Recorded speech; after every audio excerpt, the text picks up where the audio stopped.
Oh, those will buff right out. Hello, my baby! Hello, my honey! Hello, my ragtime gal! Suddenly you kissed my wife! Baby, my heart's on fire! From the Studio Series 86 movie More Than Meets the Eye collection comes Leader Class 1 Shall Fall Megatron. We reviewed the Optimus figure, and here comes the Megatron version. In the 86 movie, the Autobot leader and the Decepticon leader got into their kerfuffle in the first act, kicking, punching, stabbing, and pounding the dickens out of each other. Optimus Prime's hero line was, "One shall stand, one shall fall." And Megatron is the One Shall Fall figure, which is odd because in the movie it was Optimus who fell, i.e.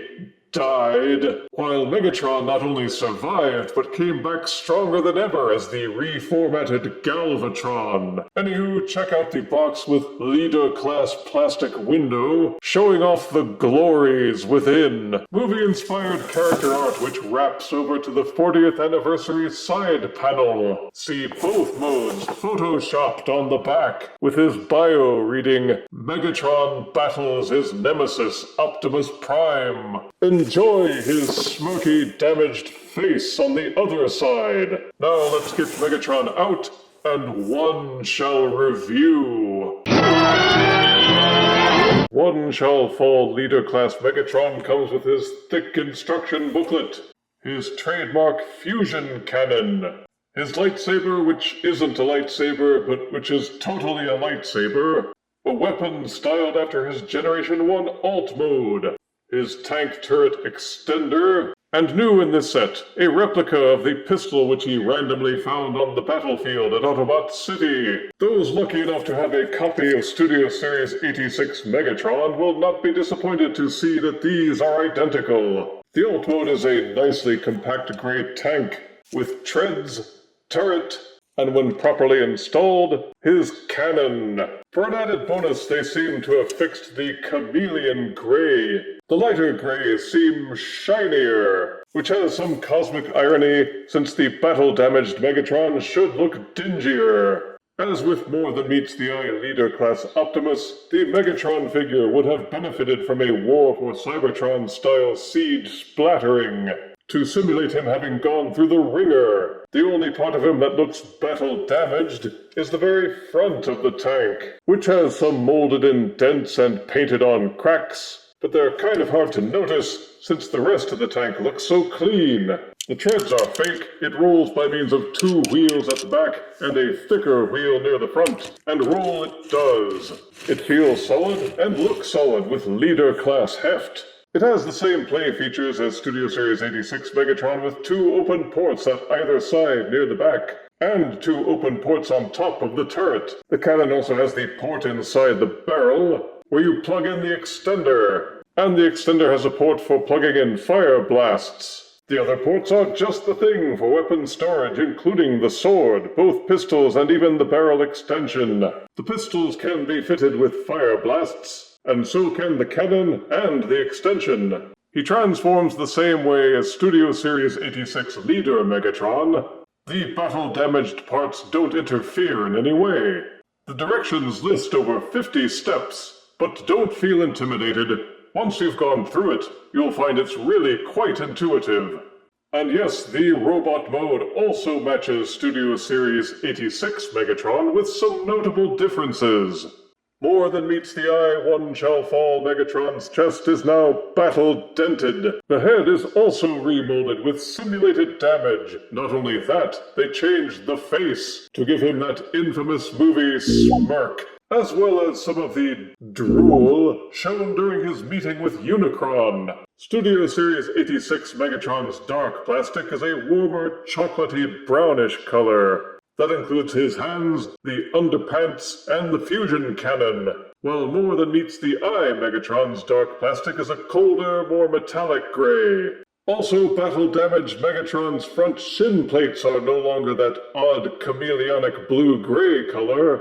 With patience and care, you can swap the hands and the lower body of these figures.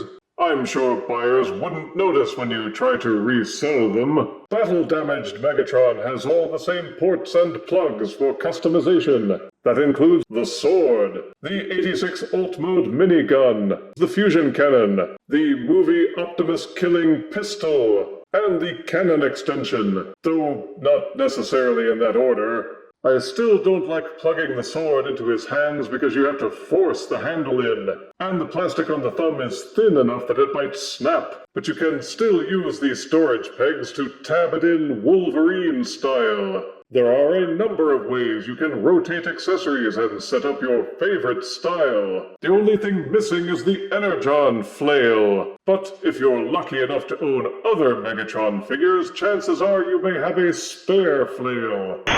The head will do a full rotation. There's also a decent amount of waggle forward, backward, left, and right. Each shoulder will fully rotate and splay out. Upper bicep swivel. The transformation hinges allow for butterfly shoulder action. There are bendable elbows, rotating hands. The forefinger has 2 folding hinges, and so do the mitten-like remainder 3 fingers. Full waist rotation. The hip skirts will lift up so that the legs can kick forward, kick backward, kick out to the side, upper thigh rotation, bendable knees, side-to-side ankle pivot. The heels can be folded forward and out, while the foot pedal can be tilted down. I actually find Megatron's posing features to be slightly better than Optimus Prime's. The forward-backward foot tilt gives him the edge when pulling off those dramatic fighting crouches. Standing 7.5 inches, weighing 6.7 ounces. Here is more than meets the eye one Shall Fall Leader Megatron, next to Studio Series 86 Commander Optimus Prime, Studio Series 86 Leader Class Megatron, Netflix Voyager Megatron, with Titan's Return Pretender weapons, and Legacy Core Class Generation 2 Megatron.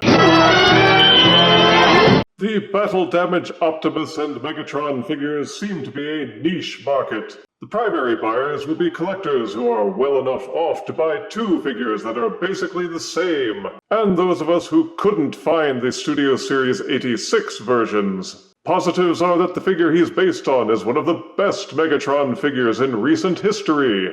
It's leader size with genuine leader heft. Both modes are solid with good options to customize, and an extra gun tossed in. The colors are better, and if you're familiar with Studio Series 86 Megatron already, then transforming this one will be no challenge.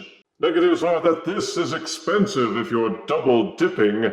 The head sculpt didn't fix the face looking a little bit flat from the side. The actual battle damage is a very small portion of the overall figure. Grungy paint splatters would have worked wonders for it, and I can't see any reason why they couldn't have added them. But if you're a fan of Megatron, and if you missed out on the 86 leader the first time around, then it's well worth scoping out your local Target store to find a copy, especially if they happen to be having some kind of sale.